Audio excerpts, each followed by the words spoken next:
रामायण में आपने गौर किया होगा कि लंका पहुंचने के बाद भगवान राम ने जब रावण के पास शांति संदेश भेजा था तो उन्होंने अंगद को भेजा था, जबकि वो हनुमान जी को भी भेज सकते थे।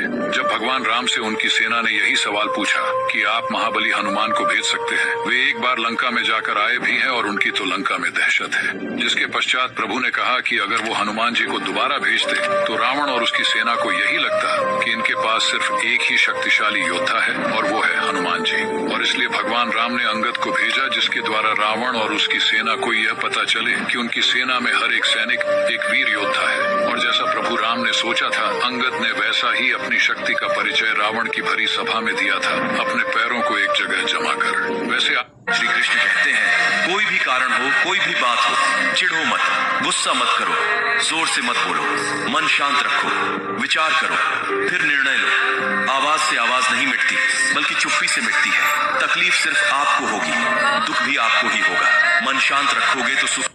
श्री कृष्ण कहते हैं, क्या आपको पता है कि भगवान शिव की तीसरी आंख के पीछे का दिलचस्प किस्सा और उसका महत्व क्या है?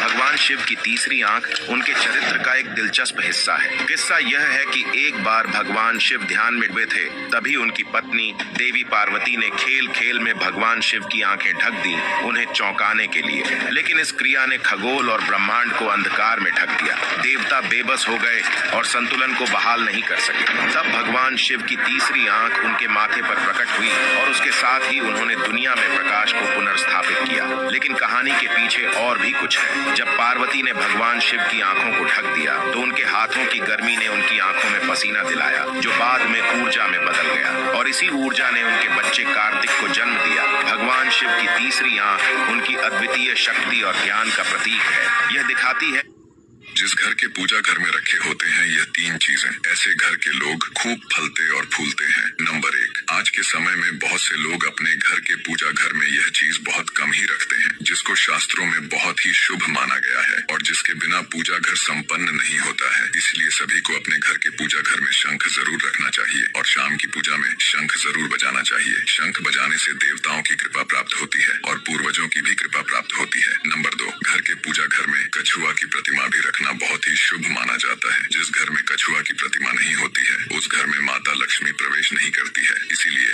घर में अस्थायी रूप से धन का वास बनाने के लिए और समृद्धि का आगमन बनाए रखने के लिए पूजा घर में कछुआ जरूर रखना चाहिए। अपने पूजा घर में एक छोटी सी बांसुरी जरूर रखना चाहिए। पूजा घर में बांसुरी रखना बहुत ही शुभ होता है। इसलिए नफरत को मिटाकर देख, अंदर प्रेम का समंदर है।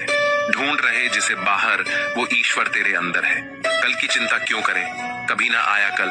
कृष्ण चिंतन कीजिए, जीवन हो जाए सफल। जिसको जो कहना है कहने दो, उनके कहने से क्या हो जाएगा मुझे पता है। कृष्ण मेरे साथ है, एक दिन सब ठीक हो जाएगा। शिक्षा कहीं से भी प्राप्त की जा सकती है, पर संस्कार परिवार से ही मिलते हैं। शिकायतें कम किया कीजिए साहब। आप जो जिंदगी जी रहे हो वो जिंदगी भी किसी के लिए सपना है। आप खुद को शिक्षित समझकर ईश्वर को भूलने की गलती मत कीजिए। काल कर्म देखता है, डिग्रियां नहीं। खूबियां खामियां सब में होती है। इतना एक साधु ने एक कुत्ते से कहा कि तू है तो बहुत वफादार, लेकिन तेरे में 3 कमियां हैं। नंबर 1, तू पेशाब हमेशा दीवार पर ही करता है। नंबर 2, तू भिखारी को देखकर बिना बात के ही भौंकता है। नंबर 3, तू रात में भौंक भौंक कर लोगों की नींद खराब कर देता है। इस पर कुत्ते ने बहुत ही सुंदर जवाब दिया। कुत्ते ने कहा कि जमीन पर पेशाब इसीलिए नहीं करता कि कहीं उस पर किसी ने बैठकर पूजा की हो। भिखारी पर इसीलिए भौंकता हूँ कि वह भगवान को छोड़कर लोगों से क्यों मांगता है, जो कि वह खुद भी तो काम करके कमा सकता है। और रात में इसीलिए भौंकता हूँ कि हे पापी मनुष्य, तू इस भ्रम की नींद में क्यों सोया हुआ है। अपने उस प्रभु को याद कर जिसने तुझे इतना सब कुछ दिया। बिना धागे के, बिना बंधन के किसी से बंधे रहना ही प्रेम है। जो प्रेम तकलीफ ना दे वो प्रेम कैसा, और जो प्रेम में तकलीफ ना सह सके वो प्रेमी कैसा। अच्छे व्यक्ति को समझने के लिए अच्छा हृदय चाहिए, ना कि अच्छा दिमाग, क्योंकि दिमाग हमेशा तर्क करेगा और हृदय हमेशा प्रेम भाव देखेगा। जिंदगी बहुत छोटी सी है, इसे ऐसे लोगों के साथ बिताएं जो आपको हंसाएं और महसूस कराए कि आप उनके लिए जरूरी हैं। जिंदगी में समय चाहे कैसा भी आ जाए, अपने भगवान पर विश्वास हमेशा बनाए रखें, क्योंकि वह वक्त को कभी भी बदल सकते हैं। भगवान चाहे तो रंग को भी राजा बना सकते हैं। हमारे बीच भरोसा इतना होना चाहिए कि मैं सफाई ना दूं तो पर भी आप गले लगाकर बोलें, मुझे आप पर पूरा भरोसा है।